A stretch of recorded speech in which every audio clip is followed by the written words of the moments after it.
Hello and welcome to Hey, I Loved That Movie, the podcast where we rewatch the films we loved when we were younger to see if they still hold up. I'm Dan. I'm Michael. I'm Helena. And I'm Jamie. And for this week's episode, Jamie made us watch Treasure Planet again. I'm kidding, it's Titan AE.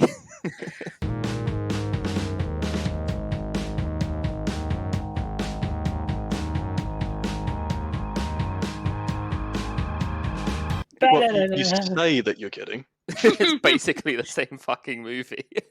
Yeah, it's not good. It's worth remembering that the AE in Titan means After Earth, and I'm pretty sure that the title After Earth is just thoroughly cursed, and that's why this movie bombed. I can think of other reasons why this movie bombed. Yeah, so, I mean, this I can was... tell you the actual reason it bombed. I mean, I had no nostalgia for this. Jamie, this is one that you brought to our attention. You're not allowed on the podcast again. Yeah. I think I've rather blotted my coffee book with this one. So, again, I didn't see this one in the cinema because, also again, no one did.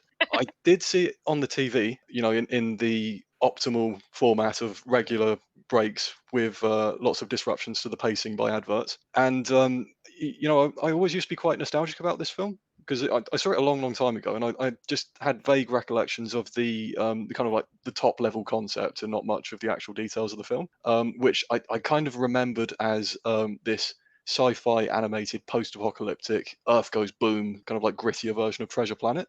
Yeah. And can I just say, like, spoiler alert for the score at the end of the podcast? I don't feel good now that I've rewatched it. It really wasn't that great, was it? No, it wasn't. It was. No, I was expecting it to be. I was told, oh, we're watching Treasure Planet again. So I went in thinking, well, I enjoyed Treasure Planet. This is just the same. But it is honestly quite scary and sad and depressing. They destroy Earth within 5 minutes. Like, you're used to like the Disney thing of like a parent dies or they get moved in away or, something happens that means the kid's on their own. But it isn't normally total apocalypse. I'm just going to complain about this film if I talk. Yeah. I have so many problems with it. It's also like a slightly raunchier version. Like they directly reference sex and butts, and there's an actual butt on the screen. Yeah, he also gets horny for the one other girl that is in space. So I'm guessing up until that point he'd never seen another girl before. So the movie starts with this kid and he's made a little contraption, and then the Earth explodes and his dad has to go on a big ball ship somewhere, and he goes away on another ship so that they don't get killed by the blue CGI enemies which look like a PS1 cutscene. And then it cuts to a few years later where Matt Damon is a scrap man in space, but it's also like a weird hybrid mix of CGI and hand-drawn animated, but it does not fit. So just as a fun little thing, I kind of want to play a little game, and I'm going to describe the top-level plot structure of a film, and I want you to tell me which one it is. Okay, so you have the protagonist as a child dealing with parental abandonment. There is then a time skip, and the protagonist is now a surly teenager with an interesting late 90s middle passing. The teenager receives a map which points the way to a mysterious space treasure, and they set out on this adventure where they meet a character who grows on them over time to become a kind of surrogate father figure. There are some space whales that make an appearance at some point. The protagonist and the father figure bond over piloting ships. The father figure then betrays the protagonist over the treasure, while the protagonist escapes with their friends and races them for the treasure. Eventually, there is a final conflict over the treasure, which results in a last-minute redemption for the father figure. What film am I describing? Muppets Treasure Island. I can tell you why it's Titan AE. It's because Jim in Treasure Planet has an undercut and a ponytail. That is true. He's also got the little ratty ponytail that Obi-Wan made popular in The Phantom Menace, which came out around the same time. Yeah, he has if it's just a middle part you're talking about, Titan AE. It's a lot more brutal, Titan AE. Like they really hammer in the "my dad left" thing. It's like that line. I actually wrote it down. Was if I don't like the way things are run, and he's talking about the ship that he agrees to like help pilot to the Titan. I'll show you how much like my father I really am. I'll leave. That's very edgy. And it's like, dude, when- this is like to save humanity. They never like sugarcoat it. They're like, look, we're on a mission to save our species. he And is he's a like, dick. well, what's in Yeah. it for me? And it's like, well, apart My- from saving your species, like, do you not? My favorite thing about this film is the plot is so urgent. Like there are things directly here trying to kill you. Mhm. Direct everything. If you don't do this, humans will die. But everything else about the film lacks so much energy and urgency. Yeah. The voice acting is so like disconnected and slow. The animation is really slow. That we need to stop these people and save the humans. Okay, let's Yeah. go. The Dredge are quite scary. Well, they would be scary if they didn't look jarringly like a bad early 2000s screensaver. yeah, the main one really doesn't move a lot, does it? It's like they animated one small movement and just looped it. Well, they're my favorite completely faceless, completely backstoryless enemy. Yeah, just the I- only So blue in the that's- movie, the that's blue a- CGIs. Really important point, actually, the lack of backstory, because Yeah. the film has its quirks and issues with like the visuals and the audio and stuff. But as I was watching, like the thing that just continually pulled me out of the film and just made me angry was the plot and the world building. It's devoid. It's so empty. Why does the Dredge destroy them? And why does it mean when they've got a new world, the Dredge can't destroy them again? Exactly. Exactly. Yeah. So I- the dredge are just so poorly explored, and the world building feels like paper thin and really shallow. It's not really explained. Like the dredge, they've got this obviously massive ship, this mothership that can blow up planets. Are they like a nomadic species that all live in that one ship? Is that all they are? Do they They're have all- like No, an they're empire just somewhere else? energy. The Yeah. only background Yeah. we're given is they're just They're energy. just pure energy. They're energy with the complete lacking ability to aim. Yep. Yeah, but I mean, what I don't understand is like the only explanation we're given in the film itself is that the dredge were like feared humanity because they thought we were going to surpass them, which is like a really vague kind of bullshit answer, which sounds like the kind of thing the humans might tell themselves. But at the same time, they blow up Earth and humanity scatters, and the dredge just kind of leave them to it for 15 years to twiddle Yeah. their They thumbs. And it's- don't they sort of hunt them down, but slowly, and it takes quite a while. So whenever they find a human, they do try and kill them. I'm going to be No. honest. I don't know if any of this is actually brought up in the film. I could barely pay attention to it. Yeah, I was zoning in and out. I was reading about the production of this film and more interested in that than the actual film. Yeah, there was a Mm. really cool fact I found, which was that this was the first movie to premiere like entirely digitally. So they Yeah. streamed it to. Well, the way it was described was clearly very. This film came out in the year 2000. It Mhm. was projected to a satellite and then projected from that satellite to the screen, so it was streamed. Yeah, so it literally nothing about this film had ever hit film. No. What? So I kind of want to talk about the production of this film because much like Treasure Planet, Tiny is also a industry killer. Mm. It assassinated the company that made it. So Fox Animation Studio. yeah, Yeah. Tiny was originally I think it was originally meant to be live action. Yeah, they Yeah. spent $30 million on it before they retooled Yeah. it to animated. It was meant to be live action. It went to like 3 or 4 different directors. I think 2 of them were really big names, and then it was made into animation, and then it was sold to Fox Animation to make, and then it speed run what Treasure Planet did because it didn't kill the industry after it lost its money. It killed the industry about halfway through its production. It says here on the page that I'm reading that they had no script. Fox Animation Studios had no Yeah, script, they and didn't they have had a a choice of either laying off staff or Or- taking on Titan AE, and Yeah, they chose to take on Titan AE. and Yeah, then, and then halfway through production, they laid off 300 of their 380 animators anyway. Yes. Oh fuck.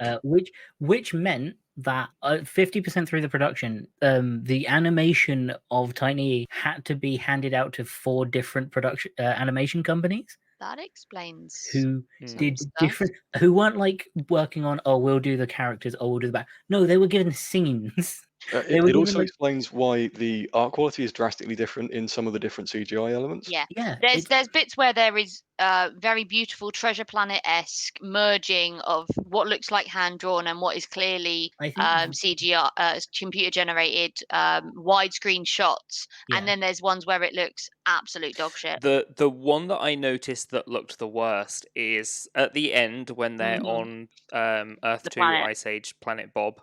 So yeah, if they Earth 2 Electric Boogaloo. if they did actually make a sequel to this, it'd be called Titan AB, which stands for After Bob.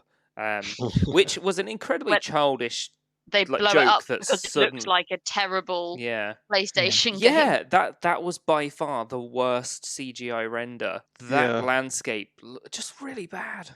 And considering not that long previously in the film, there was the scene where they were flying the ships through the ice field, and the ice field actually looks genuinely beautiful. That was Yeah. probably one And- of the best scenes yeah, in the movie. The seriously. helium trees as well looked Yeah. gorgeous. So I think the nice CG stuff was done by one of the companies that took over part of the animation was outsourced to later made Ice Age. So I assume all of the nice stuff, and I think it's one of the only of the animation studios that was outsourced to that's still going. So Mm.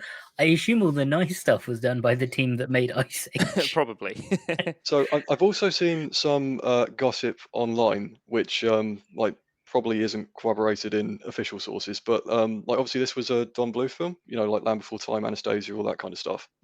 He was kind of like touted as like Disney's main rival before like Pixar really found its feet. Yeah, Disney's like the experimental director because Yeah, also but everything he made flopped.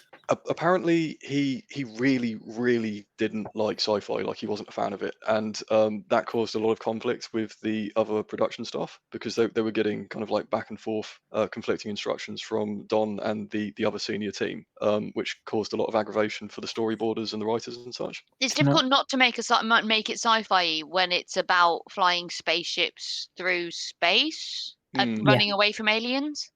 We do, however, get classic Disney montage. We do. We remember Ooh, that the it's ship construction. made by With- animation. Brilliant soundtrack. I Like- was wondering when I was listening to this, you might take offense to this, Dan, but one of my comments was, Dan, did you do the soundtrack? Look, I'm not that into new metal, okay? I don't have a tattoo that says Live, Laugh, Limp Bizkit. But you do have another I've got a tattoo. Weezer tattoo. That's not new metal. That's just nerd. So you know the film is kind of new metal. Mm. I went back and watched the original trailer because I wanted to see if it did what Treasure Planet did, which was market itself completely wrong. It doesn't. The trailer actually fits what the film is. It tells like it's a big space epic. The trailer has drum and bass on it. Of, like the music, which I didn't really click that the film has new metal. Who is I the just- film aimed at? Because it's not Disney. There's no Happy Meal toys. And no, I think this film was aimed at anyone that would watch it. Yeah. Aimed at the please- person where their remote's too far away for Yeah. them to be bothered to change the channel. This film is aimed at anyone. Please watch it, dear God, watch it. So the music in the trailer was actually by Creed, but they didn't do any music for the film itself. It's so weird. Yeah, there's big names in it. Like they spent money on the soundtrack. Like Mm. there's Texas, there's Jamiroquai. Like Oh, I thought you meant the actors, like There's- Matt there's Damon. all- oh yeah, and there's Matt Exactly. Damon and Drew Barrymore as Which- like the Considering this film has such good voice acting talent, the voice acting Yeah, is I- so I bad. was generally pretty okay with the voice acting, except for Matt Damon. Like Yeah, he didn't Kale, the fit. character, like it seemed pretty uninspired voice acting, even if the Mm. script wasn't that great. Like didn't have pretty- amazing material to work with. it was Yeah. pretty grating. The other voice acting, it felt like their characters weren't talking to each other. It felt like their characters were saying things and other people were also saying things. Mm. Yeah, There well, it wasn't, didn't like- feel like a conversation. No, it did not feel like they were in the same room. Yeah, I There's mean, the weird some of the choi- characters were definitely better than others. Like I really liked the voice acting by Preed, the kind of end of the film temporary villain before Corso just snaps his neck like a twig. Yeah, Um, he Oh, was a yeah. sassy little fuck, wasn't he? I Yeah, liked he was him. fun. I liked him. Like, there I was also him, he was really cool. liked Stiff, the kangaroo lady. Yeah. Oh, the Yeah, one with the oh, yeah. biggest thigh gap known to man. Yeah. Yeah. He was I chunky. dread to think what the internet would do with that character if this film came out today. Oh, I'm sure if I you think looked. I'm sure if you looked. I'm not going to. I'm sure it is out there, but I'm sure like when this came out in early 2000s, those communities on the internet weren't quite as well established as they are today. Hmm. Yeah. I really liked Goon. Oh, I Goon- hated Goon- Goon. is great. Oh, No. and I did the exact same thing that I did with another film we watched, where I was like, they die, and you're like, oh god, okay, no, it's fine, it's Disney, they won't die, they can't be dead, and then I'm like, shit, This film they not might Disney. actually. it's not Disney, they might be dead, and that gap between Goon going for a nap and dying, as far as I knew, and them coming back was way too long. I was I got quite invested at the end, and I was upset. My partner heard me going, oh no. When he honestly, for me, Goon was just like Ben from Treasure Planet. Oh. It just seemed like unnecessary comic relief, and I admittedly did think it was absolutely hilarious when Preed tried to assassinate Stephen Goon with a obvious and ominous beeping bracelet after saying goodbye. But I have to say, I really wish he'd stuck the landing with Goon and properly blown him up. No, I didn't want the arrow effect of him dying. No, I'd grown very attached to Goon at that point. I think also I thought that Goon was a woman for most of the film, and I latched onto them as like a nice sort of matriarchal, like they're guiding them through the galaxy. Yeah, Goon felt kind of genderless to me. Yeah, and they kept calling him. It was like that doesn't feel right. I missed that. My brain just totally went like gender neutral / vaguely feminine. Yeah, well, not even feminine, just grandma. Yeah, they felt wrinkly. grandma-y, and they kept calling him. And it was like, that feels weird. Why does that feel weird? There's also the weird choice to have a very obviously Asian character played by Drew Barrymore. Yeah, and then have the very obviously Asian entire planet of Asian people, the Drifter colony. It's very 2000s, this film. Yeah. Very 2000s. I must admit, when they went to that space colony, one thing that did actually make me laugh out loud was when Kale gets a football kicked at his head, and they turn around, and it's a Brazilian kid who loves football, whose dad was a footballer. You're like, okay, like we're really playing up national stereotypes here, aren't we? So I wasn't paying attention that much to the film. That you saying this, first time I've heard of it. It genuinely was just like, did that happen? It really does. He has like a football collectible card, like a Pokemon card, but a football card of his dad. And he's still dressed in like a football kit as well, despite the fact that with a 15-year time skip, he would have been like 6 months old when he left Earth. Yeah, that's. There was that weird like bit at the beginning where they're in the space cafe as well, and the weird like alien thing gets. Sure, I have a fun fact about that scene though, if you want to hear it. Go ahead. So you know when the gravity turns off and all the food and that sort of goes everywhere. When it came back down, Matt Damon actually caught the food falling onto the tray, so it took him 156 takes. And what they'd done was they glued the bottom so it stuck to the tray, so he could catch it. That was is Matt Damon Spider-Man? Him and Tobey Maguire are the same person. Well, I've never seen them in the same room together, honestly. That's a good point. That whole like shooting again, the opening was one of the few parts that I was paying attention. When he said shoot the jet, is it the artificial gravity engine? And that whole the way he said it felt so slow. So there's a fight going on. Quick. Shoot the it's like he was trying to remember what it was called while saying the line. So something else that happens around that time in the film as well is obviously this film is a PG, but it's going for a kind of like a darker, edgier tone. Okay. So they go for the old tried and true. If it's not red blood, it doesn't count as gore. Yeah, when they fucking melt the guy. Yeah, like there's this cricket-looking chef, which kind of gives them a bit of sass earlier on in the film, and they escape through his kitchen, and the dredge follow them, and this guy just gets atomized by the dredge, like he is exploded and green goo goes everywhere. You're like, that is brutal, but it doesn't count because he's an alien. That chef may be the best voice acted in the entire film. Yep. He felt like the most reactive to what was going on. I did really like the chef. I was genuinely upset when he got atomized. Yeah, it was so sudden. Yeah. There's just so, like, for a maybe kids film, this had such a high body count. Like, you see just so many people die. And the weird, like, Batmen on the hydrogen planets as well, who are all, like, pretty freaky, exploding just so they can get the main characters back. And there's the scenes where Akima and Kale get abducted by the dredge, and he's like being like fucking Palpatine Force lightning electrocuted. Yeah, as like torture. All I have to say about that is dredge jail cells are ludicrously shit. Yeah, like if your captives can escape from prison by touching their fingers together, your engineers need to do some serious introspection. I thought that was going to be and he's the chosen one kind of shenanigans, where it was like he was able to get out of Dredge prison and fly Dredge ships because he could get into them and like beat their energy, but it's not expanded upon. So I'm guessing it's like, well, actually anyone could, but they've not tried.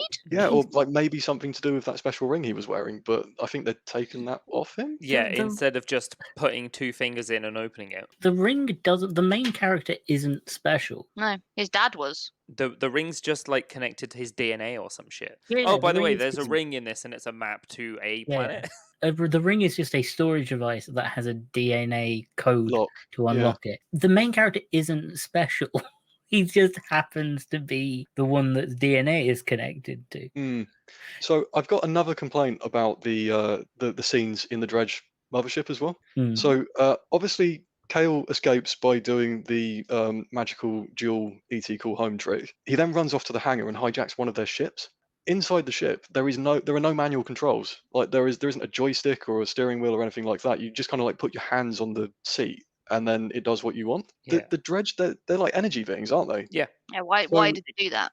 Yeah. So why would they make ships that are like usable by corporeal beings? I mean, it doesn't make any sense. Like they seem to be pretty xenophobic. Like presumably they're not selling ships to people. Like there's no lend lease for technology. Like why? That's the thing. Like the Dredge are just so poorly explained and it like evolved throughout the film. It's just they're the bad guys. Yeah. And they want to kill. They don't want humans to exist, but they seem fine with all the other near human species. I guess they Yeah. I guess they couldn't give them too much of a backstory because at the end they literally use their life force to power a ship. Well, Yeah, that's what and- I was thinking. Does that kill all Dredge or just the Dredge that are there? Because what, like, I didn't understand, like, why can't the Dredge just, like, more Dredge just come and Try again. blow Yeah, them up yeah. again? Because I- they I did a must- very good and very efficient job the first time.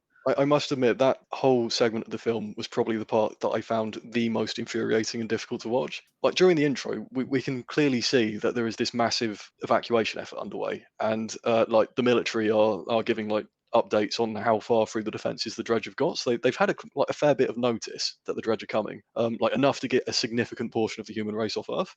So they've had some time to think about how they can actually respond to all of this shit. And with all of that lead up time, the best minds of Earth couldn't figure out how to use the Titan to like solve their issue. When Yeah. Kale jumped on the ship, had like a handful of minutes to get used to this technology that he'd never seen before. He had never been on the ship. He didn't know what any of it was or how it works. And within a minute, it was as simple as flipping a breaker. Yeah. Yeah. Yeah. I have So- something very important to talk about with that ship as well. So The- Yeah. it was just Ugh. full of cum, right? It was full of different animal cum. 100%, that's what it was. Oh, Just man. a Yeah, big yeah. ship of spunk. my but- my comment for that was just, Christ, did we come all this way just to get a budget version of the Death Star? And then I like guess.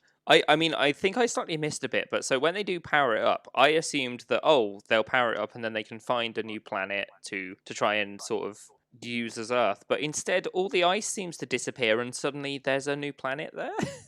Yeah. So- Yeah, I did the thought it was Titan always become going to a be the planet? planet. Yeah, Yeah. The Titan project was to build a planet, but it needed like loads of energy to do it. It was, But it took them 15 years instead of whatever, like it was supposed to happen straight away.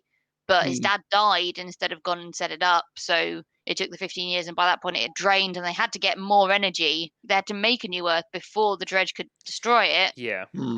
But there was no explanation as to like, well, if we don't also simultaneously kill the Dredge, like they will just destroy our Earth again. It was Right. very convenient that you could wipe out the Dredge and restore Make the Earth planet at the same time. In Yeah. one go, yeah, with your space Noah's Ark of cum, yeah.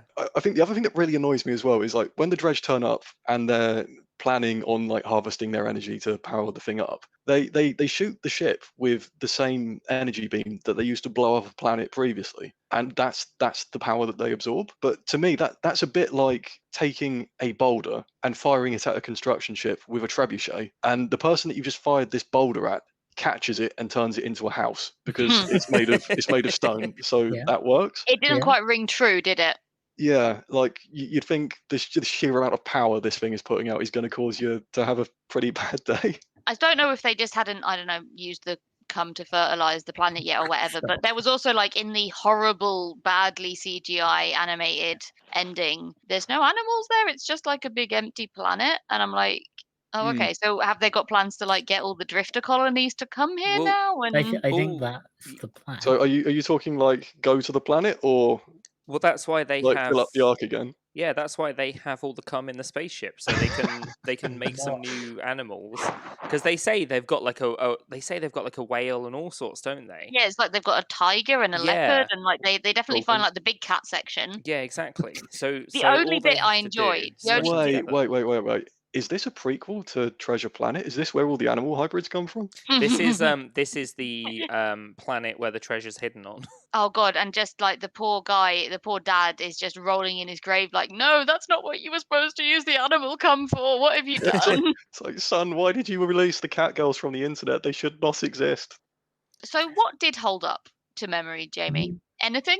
Honestly, I thought this was going to be a kind of like gritty story about how humanity survives after an alien race wipes out the Earth and then pursues them to extinction. And like as a skeleton, I suppose that is there, but all the meat on that skeleton is kind of putrid and off-putting and kind Mm. of unappealing and It doesn't live Yeah. up to your memory of it at all. no, not really, not really. I think this film had really great concepts and ideas and really cool scenes Yeah. that they did not execute well. Yeah, Like yeah. there's a scene that I remember early on. The main character and his dad figure, Kale and Kale and something. Corso. Corso. Yep, the What dad figure fucking that dumb names. He's named The- after a fucking vegetarian plant. all plants. plants are Yeah, vegetarian. I understand. I got that when I said it. Even the fly traps aren't. Good point.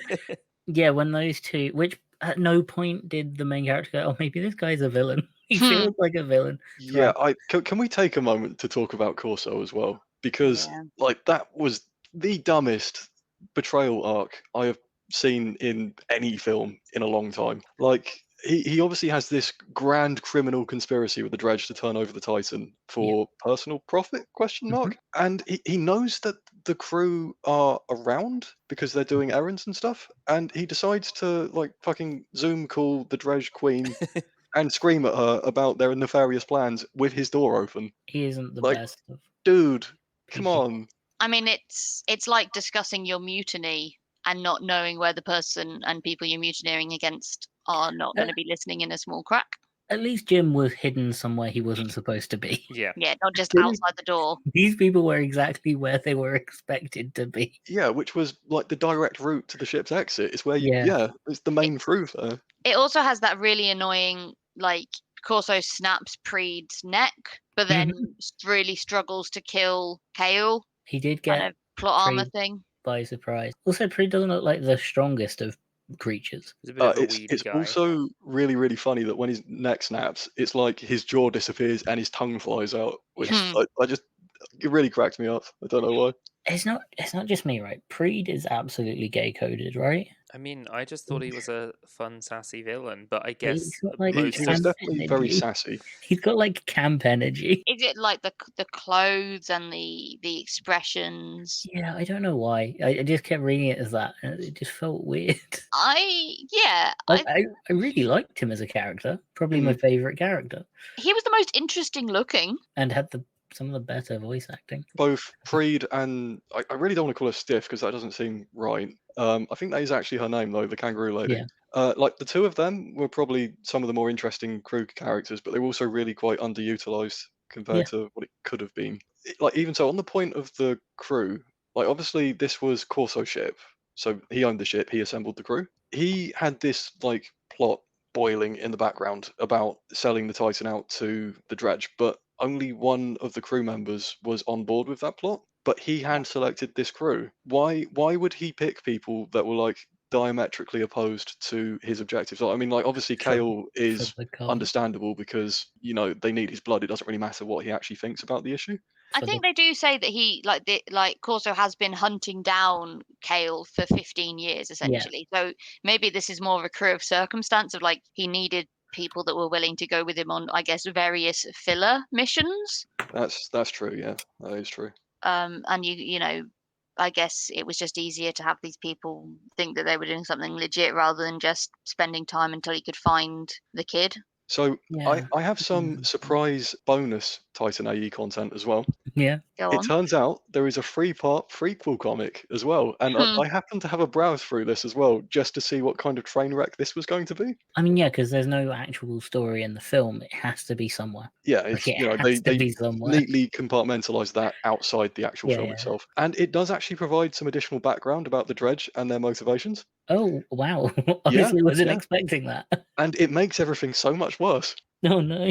They really screwed the pooch on this Oh, one. my God. So it turns out that the Dredge are a kind of hive mindy type deal, and Yeah. the Dredge Empress Queen, whatever you want to call her, controls like all the other Dredge who are like drones, and they go around blowing up planets so they can harvest their energy, and they then use that energy to I think the term they used was gestate an entire new generation of Dredge.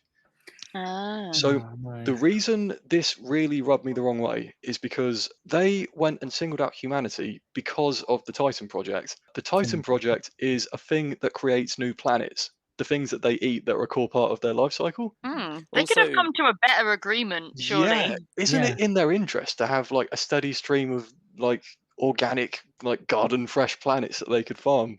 they also basically have the exact same plot as this movie, where they're trying to breed a new generation of people on a new planet, and so they have to go and do something to do. Find the It's planet. so basically it's exactly the same as this, except they're bad blue CGI. There's Yeah, a- yeah. I there's mean, another. it's kind of alluded to as well that they're an empire, and they've been quiet for a long time, but now they're making up for lost time in Alright. terms of being hostile and active and stuff. Oh, yeah, no, they literally, as a species, woke up and chose violence. It was like, oh, right, we better catch up. Yeah. Okay. Do you reckon there's like a mirror film where it's about a Dredge teenager who's growing up and has watched their parents die of not having enough energy? Well, I mean, they could easily have like linked the Titan to the Dredge in a way that would make it threatening to the Dredge, so it would make sense for them to be going after it. Like, for example, what if the Dredge drew energy from like subspace or something, like some kind of bullshit handwavium sci-fi omnipresent as energy in like the field? same thing that the planet would be drawing energy from, and it's the Exactly, rival. yeah. And Well- if the Titan was sucking up all the energy, it would deplete the Dredge as well. So they're like, screw that, we're going to kill you. Or like even have at least a little bit of a redemption arc for the Dredge, and have it the twist be the Dredge aren't after destroying the Titan Project, they're after like duplicating it. Yeah. And it just like it's just a massive complicated communication issues, Mm. and it's on the father figure type's fault for being like aggressive and for him to be hostile, not the Dredge. That would have been at least better. Mm. Yeah. There's a lot of ways to rewrite Titan AE where it, I Yeah. mean, Treasure Yeah, Planet, yeah. for an Yeah. example, Yeah, of exactly. the way of writing it better. It's like Treasure Planet came out 2 years later, and it's like someone said, "Look at this now, do it properly." Well, it's like one of them was based on something directly, and the other one was based on it indirectly. Mm. Another funny tidbit from the comic as well. So, you know how all the aliens are speaking English? Mm-hmm. It turns out they are literally speaking English. This isn't like sci-fi handwavium with universal translators and stuff. One of the characters walks up to an alien and says, "Why are you speaking our language?" And the alien just comes back and says, "Everyone knows English. It's the easiest language." Is that a joke, or is it like I I think feel like they're that- trying to make a point of something, They also but not could just pulling it not. off? I feel like this film doesn't strike me as the people who wrote it are aware enough to make a comment like that. I think they're just trying to explain that everyone is speaking English, when I can't imagine anyone watching it would ever want to ask that question. Like, they could have not mentioned that and no one would it have would have cared. been. Yeah. Yeah, and like You have to gloss over so much that was just one more thing. Yeah. yeah, and again, like the whole point of the Titan project is it's building a new planet for humanity, but Mhm. the galaxy is a big place. Like a much better piece of media says space is big, like really big. You won't believe just how vastly, hugely, mind-bogglingly big it is. Like Hitchhiker's Guide to the Galaxy. There are billions of stars in a galaxy. There are tens, hundreds of millions of planets. Can we just not live on any of them? Are the aliens racist enough that we're not allowed to live on any of theirs? I mean, like the whole that's what point of implied. needing to build a planet is kind of like, based on that issue, but it's not Yeah. really explored at all. Yeah, as soon as you start thinking about it, it falls apart. It's heavily implied that no other species wants humans around. Yeah, they're But- seen that they're like ridiculed and like he has that weird resentment of the fact that the Akimo grew up on a drifter colony rather than he grew up somewhere else. Not that we know Well, where, but He like kind of resents other humans Hmm. because at the very beginning, again, the only bit of the film I really remember, he is told to stand at the back of the line with the other humans. And the other humans are like, you're just like us. You're the rubbish like us. And he's like, no, I'm not. I'm going to go do something different. And it's like, dude, what is up with that? What's Yeah. that, like, weird self-hatred? So weirdly enough, both Kale and Akima both have standalone prequel novellas in addition to the comic. Of course they do, because they didn't put it in the Yeah. film. They have to Exactly. put it somewhere. So it really just comes across as they had this film thrown together and they just farmed them out to an author and said, do something with this. Hmm. And that's why none of it is reflected in the film. No, which is fair enough. Like, I imagine the novels aren't that bad because it is an interesting setup for a universe and a story. and you don't have to animate or make it in like trying to do a live action thing in space, Yeah. which is what I must imagine is one of the main reasons why in the like 2000 it got passed around, because like making it well live action would have been so hard, whereas Yeah, writing it is relatively timeless. and also like they can actually expand on stuff and write stuff, and it is an interesting universe, and has a lot of stories to tell, and you have all of these really interesting characters with nothing. Yeah, I can see a writer really getting a good story out of it because god damn, they're not going to step on any of the film's toes. You could almost have the film as non-canon, to be Yeah, honest. this might be the only piece of media where the original piece of media is the only thing that's not canon. Yeah. Well, I mean, this is another one of those cases where there was this entire franchise planned, and just the bomb at the box office just killed the entire thing. Like, I think there was a video game planned, there was a sequel. Yeah. Yeah, it's just oof. Do you think that the production hell of this and the fact that it got passed around for like 10 years to loads of different people and went through loads of different things, do you think that if Fox Animation would have stayed open and was doing well, do you think they could have got a good film out of this? Or do you reckon that the idea behind the film and the actual story it wants to tell is just that bland I and don't think the nonsensical? story The is story is bland, per fine. se. Yeah. Because that's how you have Treasure Island and Treasure Planet. I don't think this film ever would have turned out well in the early 2000s, especially with a PG rating. But I could see something like this going really, really well if it was made today, probably purely CGI and with a more mature rating, so Yeah. marketed purely at adults. And maybe as a TV series where there's a little bit more lore, a little bit more expansion, Yeah, like I more could see things it as a happening, a TV proper show. journey, some actual Yeah, character yeah. development. And Because not Matt like Damon as the lead. having the story of how humanity survived an attempted genocide and became like a nomadic species moving around the galaxy, and putting some more flesh on the bones of the concepts that were kind of very shallowly explored in the film, that could be a really interesting concept. And I think animation is taken much more seriously as a medium for adults these days as well, and that wasn't as much the case in the early 2000s outside of niche cartoons like Adult Swim and the stuff that they were doing. Yeah, this could make a wicked anime. Oh yeah, absolutely. On the whole, then, I feel like this bit's we know how this is gonna go. How Well, many? this is the interesting bit. Is how many what's out Um, of what? How many cum canisters on a Oh spaceship? no! No, you picked the worst one. Yeah, Okay, you how literally- many civilian refugee ships would you destroy in an explosion for this movie? Out of 10? Out of 10, yeah. Out of 10, right? Like a 2, 3.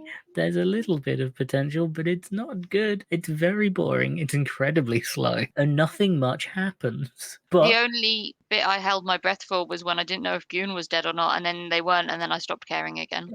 it has some good side characters. It has some good concepts. It has some good potential in scenes. Is it good? Hmm, No. No. It's yeah. like a 2 destroyed Earths out of 10. I Yeah. might give it for concept and for some scenes that were enjoyable, like the ice scene and everything, maybe a 4 at best, and that's a stretch. Yeah, I'd say like 2. I'd say 2. Yeah, I'll go with Dan's one there. I'll go with 4 vials of dolphin cum. Just for the interesting technical approach to the visuals, even if it didn't pay off exactly. From And Company. the high concept was interesting, but there were just so many failures in execution, and the plot and the pacing was bad. Yeah. Yeah. So yeah, 4 is generous, but I think that kind of reflects that there were some good elements and some really interesting things that they attempted, even though Yeah. it didn't pay off. So Yeah. overall, we're looking at about a 3. 3 faceless, backstoryless enemies. 3. Evil Pure enemies. energy. Yeah, 3 PS2 energy. cutscene enemies out of 10. 3 different animation studios out of 10. Well, with that, I have been Dan, I have been Michael. I've been Helena. And I've been Jamie. and you can find us on Twitter at Hilton Pod. That is at HILTM Pod, and yeah, we're on most places where you can listen to podcasts. If you'd like to leave us a review or share this with your friends, that would be great. Although maybe start with an episode where we don't just spend ages slating a movie. We did complain about this movie. It's not Yeah, normally listen like to that. the Treasure Planet one instead. That would be Yeah, a good Nicer. primer We for enjoyed this that one. movie. Yeah. It had That one was actually good. merit. Even if you've already listened to the Treasure Planet episode, listen to it again. Come on, go back and Yeah, listen to it. it's good for the metrics. But we actually like a movie. Yeah. We do like movies.